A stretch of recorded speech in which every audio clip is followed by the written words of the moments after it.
On deck of the Jolly Roger, the evil Captain Hook was busy plotting with Mr. Smee. "Blast that Peter Pan! If I could only find his hideout, I'd trap him in his lair," Hook said. Captain Hook wanted nothing more than to destroy Peter Pan. It was because of a fierce sword fight with Peter that he had a hook where his hand should be. As a result of that sword fight, Peter was also responsible for Captain Hook's other enemy, a crocodile. When Captain Hook's hand fell into the open waters, the crocodile had gobbled it up and had been chasing the captain ever since. Luckily for Captain Hook, the crocodile had also swallowed a clock, so whenever the captain heard a tick-tock sound, he knew he had to run. As soon as Peter and the Darlings landed on Neverland, they couldn't wait to explore. Peter told Wendy he'd take her to Mermaid Lagoon, so John and Michael went with a group of Peter's friends, the Lost Boys, to find some Indians. But the Indians snuck up on John, Michael, and the Lost Boys and captured them.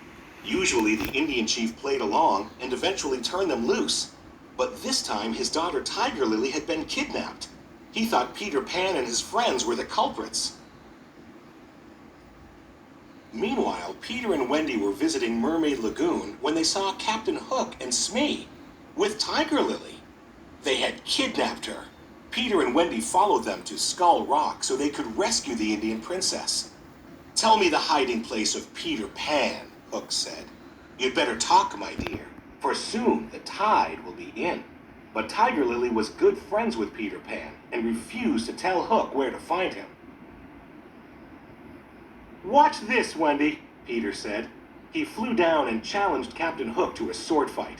Hook fought Peter to the very edge of a cliff, and as Peter backed away, he was fighting in midair. Captain Hook followed Peter off the edge, but he couldn't fly.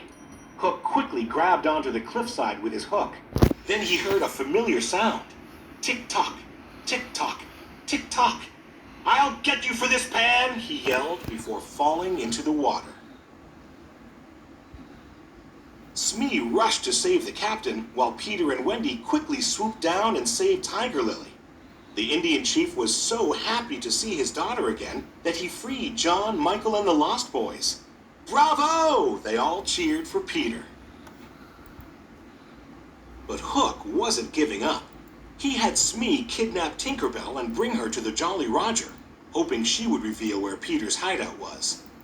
"Welcome aboard, Miss Bell," he said. Then Hook tricked Tinker Bell into revealing Peter Pan's hideout. His evil plan was working. He laughed wickedly as he locked Tink inside a lantern. Meanwhile, at Peter Pan's hideout, Wendy told stories to all of the boys. But she was starting to miss her parents back in London. She told the boys how great it was to have a mother.